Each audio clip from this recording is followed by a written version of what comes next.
What's up mga ka-agri? So, ayun, kakatapos lang ng malakas na ulan dito sa amin, dito sa Bicol, sa Camarines Sur. So, ayun, walang pasok ngayon.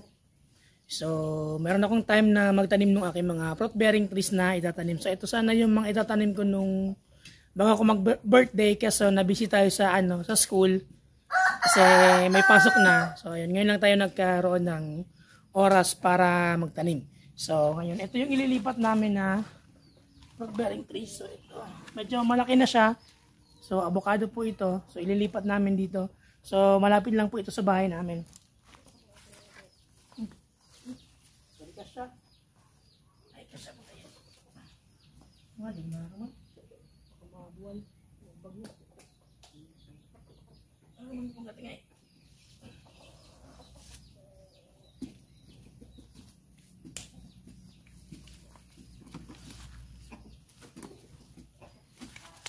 Then, ayun, inaayos po nung kapatid ko yung hukay na paglalagyan namin nung avocado. Then, dito po sa malapit sa bahay, ito, magtatanim din ako ng guyabano. So, ayan ito.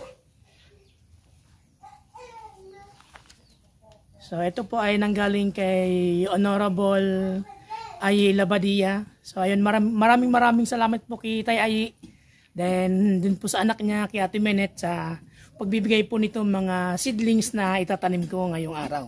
So ayun, maraming salamat po.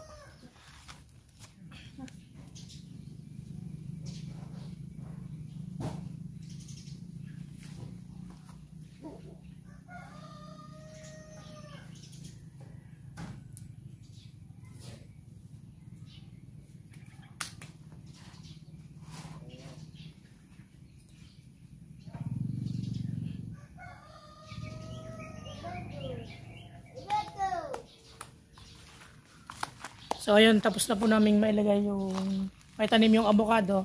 Then ito na mga susunod. So samahan nyo po kami. Stop.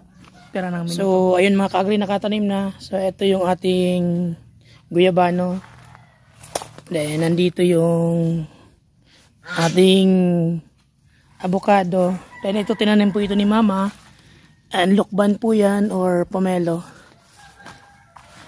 Then dito may tumuburing mangga. So, hindi namin tatanggalin yan, sayang naman. Then, ito yung isa pang guyabano. Then, dito sa unahan, ito ay lukban ulit. Or guyabano. Then, yung iba po sa taas na naman itatanim. So, ito yung iba. Ayan, guyabano. Then, ito ay, ang tawag dito? Kakao. Then, ito, star apple. Yan, so itatanim namin. So ayan mga ka-agri, tapos na tayo magtanim ng ating mga fruit-bearing trees. So ayun, sana mabuhay itong lahat. Ayan, para makatulong tayo sa ating kalikasan. So ayan. Ito, guyabano. Then ayan, mamaya itatanim pa yan. Ayan ito, kakao. Ayan. Then ayun po. Ayan, ba't tayo dito sa taas. So, ayan po. Ayan, ito. Ayan. And then, ito pa. Ayan.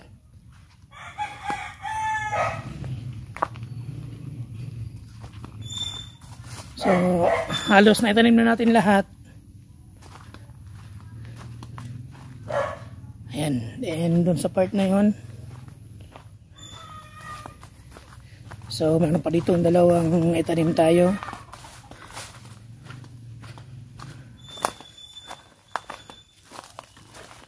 So, ayan po. Then, ito. Kasi ito pa yung isa. So, ayan mga ka-agri. Ayan, ang dumi ng kamay ko. So, ayan, halos tapos na po tayong magtanim. So, ayan. Halos na itanim ko na lahat yung mga fruit-bearing trees natin. So, ayun, nagsisimula pa lang po tayong sa pagtatanim ng ating mga punong kahoy. Sa mga susunod na mga buwan po or araw, kapag may mga available tayong mga hardwood, tulad ng Nara, Molave, Yakal, and so on po na mga hardwood. Kung mayroon tayong mapagkukunan, yun po, magtatanim tayo ulit dito. So habang may spasyo pa po dito ng pagtataniman, so ayun, magtatanim tayo. Then sana po matuloy yung pangarap ko dito sa part na to. Sa lupa kasi ito nila ni Mama. So dito sa part na to, sana yung pangarap ko dito, makapaglagay ako ng manukan dito, ng free range dito, free range chicken dito. Kasi ayun, medyo ano yan, pababa kasi yan. So mas ano dito, mas okay dito yung manok kasi hindi siya naipon yung mga tubig ulan, pababa po ito dito. Then maganda naman yung lupa, so pwedeng taniman ng madali agwa at patubuan ng mga damo para sa mga manok. So ayun, sana in time realize natin yung pangarap natin dito na so magkaroon tayo ng dito ng farm, kahit yung sa manok lang po. So ayan, maraming salamat po sa mga sumusuporta, sa mga nanonood. Ayun, God bless po sa inyong lahat, at sana po ay lahat tayo ay magtanim para po maiwasan natin ang baha at mabawasan natin ang global warming, tapos yung mga malalakas na ulan, yung mga malalakas na bagyo. So ayun, makakatulong po tayo kahit konti sa ating kalikasan. So ayan, maraming salamat po, and God bless sa inyong lahat.